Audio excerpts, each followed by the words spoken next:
Hi everyone, welcome back to another brand new video of the channel, of course. And today. Oh, I know. Shut up. And today we are, of course, going to be, as you read the title, we're gonna explain every single. Yep, you heard it. Every single history of Poppy Playtime. So you know what? Let's get started, shall we?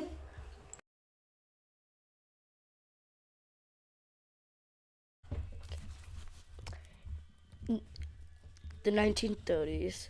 After Elliot Ludwig divorced his wife, Molly, in 1930, he founded his company Playtime Co. with the intent to entertain children across the globe, becoming the most famous and well-known toy manufacturing company of its time. 1950s. In 1950, Poppy Playtime was created with the intent of behaving interesting in the way that humans do, such as talking and conversation. And she was introduced into the vintage Poppy commercial. The which is to simply introduce her as a toy with the ability to converse with a child, a revolutionary technology of her era. As such, Poppy gained mass attention and became popular.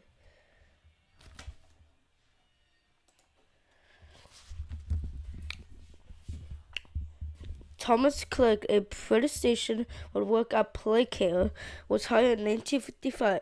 He would later become experimenter 1199 after being diagnosed with terminal lung cancer. 1960s. Around the 1960s, Elliot Ludwig would later create popular toys like Poppy Playtime, which helped his company grow. He also hired people like Jimmy Wolf to help his company derive, alongside with Pierre to function as one of his top exclusives. The Make-A-Friend machine was built in the 1960s. In 1961, Braun was created just 11 years after Poppy Playtime. Braun was most likely one of the experiments by Playtime Co. to create giant toy workers. However, in 1966, Boxy Boo was created 5 years after Braun was created. While he was somewhat successful, he wasn't as popular as the other toy, not appearing in the company main to converse with a child or the technology of her era. Poppy gained mass attention and became popular. What? Oh, shoot.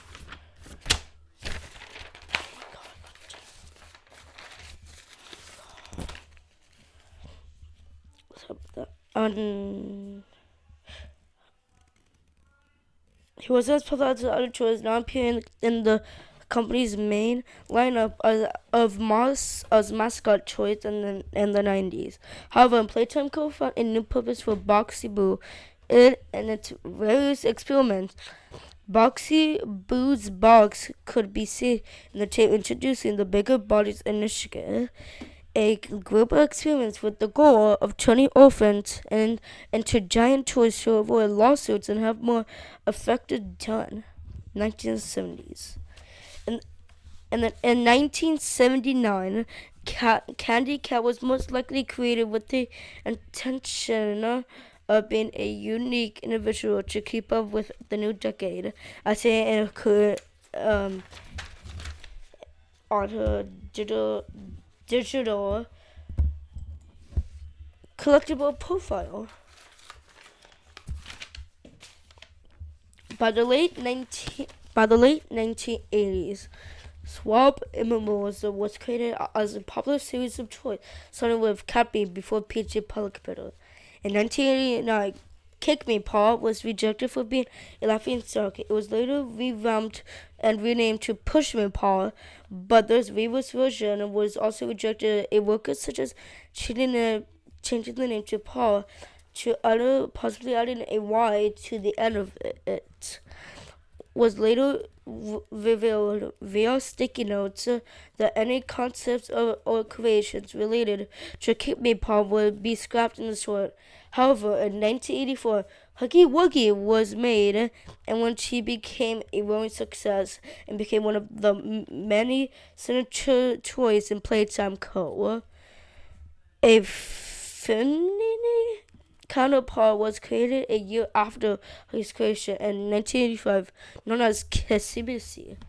In 1989, an investigator has some theories concerning experiment 1006. Also, the prototype. At an unknown time, the player and ex-employee of Playtime Co. was presumably retired or laid off by the company because they either left the job to work at another company that makes more money or replaced by another employee or got fired. 1990s. In the late 1980s or the early 1990s, Harley Swayer, otherwise known as the Doctor, came to the higher-ups of Playtime Co. to propose a solution to the ongoing problems going on within Playtime Co. Lower-ended employees are seeing things they shouldn't experience are falling, and Playtime Co. is declining its profits. Basically, the company is just falling apart.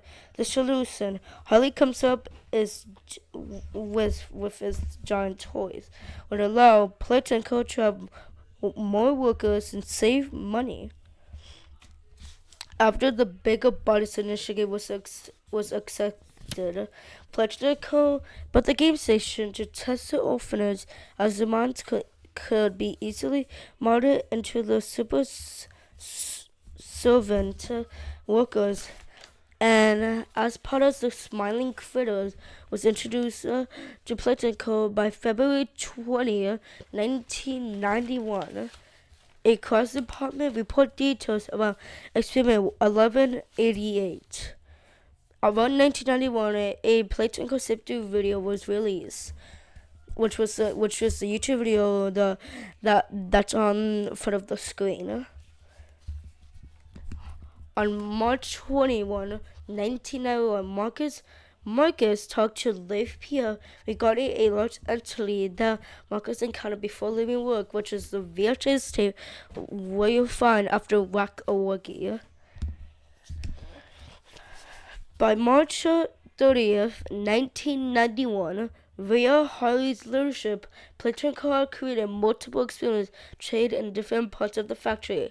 Experiment 1170 served as the factory security, and 111222 served as the game station host.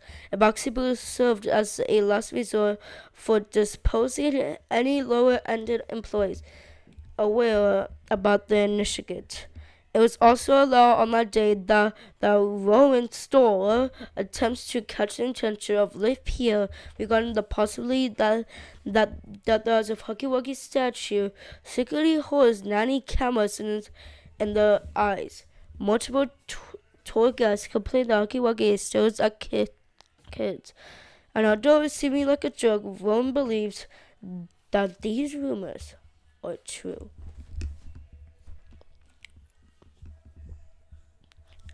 About May 28, 1991, Rowan's store is now seen backtracking on his previous statements, claiming he went to interview the maintenance guy, and the man simply failed to lock Huggy's eyes in place, causing his eyes to dangle. Rowan tells Leif Pierre that there will be no more videos coming from him. Clearly, he found out about the Baker Bodies initiative and is trying to cover his tracks. On July 15, 1991, Rowan claims that he's about to die. Playtime is aware that Rowan is onto them and has been constantly sabotaging him by taking away his pencil and writing up constantly. There was even an attempt to murder him 4 days prior. Suddenly losing the bullets on one of his tires, Rowan car causing him nearly to die from a car crash on the interstate. Roman plans began to run away and try to survive, but not before releasing all the evidence he found of Playtime experiment. Playtime experiment in 1 week time. Roman planned on having the server shut down for the maintenance so that he can upload all of his findings. Rowan claims that Playtime was something that eats people alive and that he will be the next victim. He's also horrified of Lafayette claiming he's someone else, entirely compared of how he is normally. Rowan lament on the fact that he couldn't do more despite his high level of normality. Rowan lament on the fact that he couldn't do more despite his high level of access. His wonders if Playtime could hide him, since he never asked questions anything. Rowan ends the tape. Ongoing, anyone who finds it to bring the evidence to the police. On May 15, 1992, Playtime Hill Day, the game station was packed with kids. The children would be guided by Mommy Longlegs, waiting for the pre-recorded Stella Graber in a car to guide the children to the next room. On June 18, 1992, Huggy Wuggy managed to escape the factory at night with two workers alerted Playtime staff about the issue. Several staff members were sent to chase and sedate Huggy Wuggy with threats to kill your guns, but 1170 ended up killing 5 employees and causing 6 to go missing. Eventually, he was caught and succeeded 4 hours later after the incident concludes. Lafayette and the innovation department were very unhappy about this solution and blamed the incident on the staff delegate. During that night, 1170 is seen looking at the camera while standing in front of a suburban house, which is perceived to be his foster home. This implies that the orphan soul is inside Huggy and was scared and wanted to return to his familiar location. This is getting sad, guys. Next one. 1993, Bookable was created and became a success with the company's customers.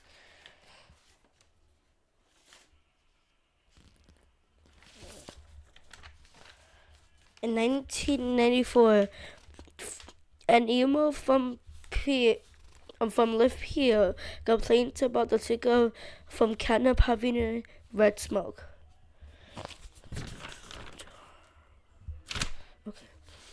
On August 8, 1995, the protesters set up an incident known as the Hour of Joy that made all the tourists hostile and killed everyone within the factory in brutal ways. During this time, Kissy Missy was being transported to the plague camp as well as the bigger bodies initiated. Contrary planned, but once Hour of Joy started, she broke free and started to attack the employees as well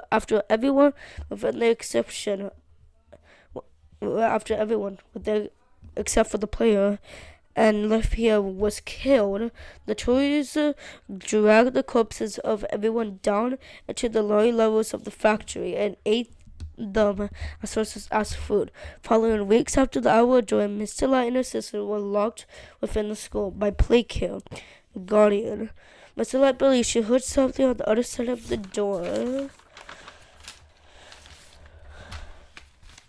Vivi leading her to create her signature weapon that she named Bob. In case anything came through, sometime afterwards, her sister cut off from food, possibly due to having food. As time went on, she slowly went insane and started to consider her weapon Barb as a real person. Barb told Mr. Light that if she stops moving and stands very still, the others will assume that she is dead. She relies on this tactic to ambush the other teachers and later on attempts to use it on the player. Mr. Light kills her sisters and consumes them to wear off her hunger. Sometime later, she found a door unlocked and discovered Catnap's womb. She supposes was the one who locked the door. The two entered into the form of truce. Afterward, both realize what they see to each other at the prototype.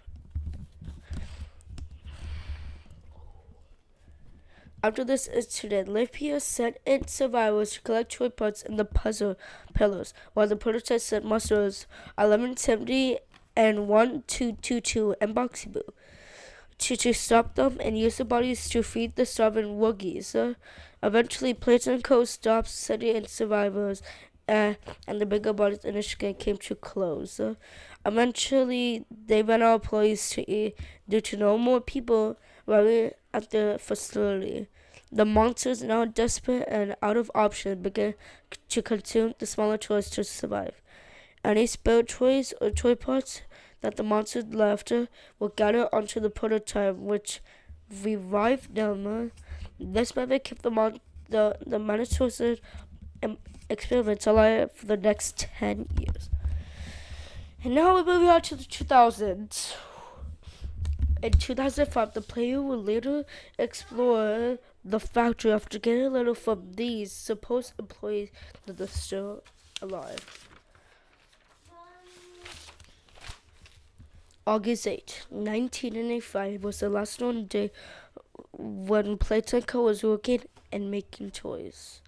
And there you have it, folks. That is the whole entire history of Poppy Playtime so far. And the only reason why I said so far is because we have to wait for chapter 4 and the last part of chapter. So if you guys want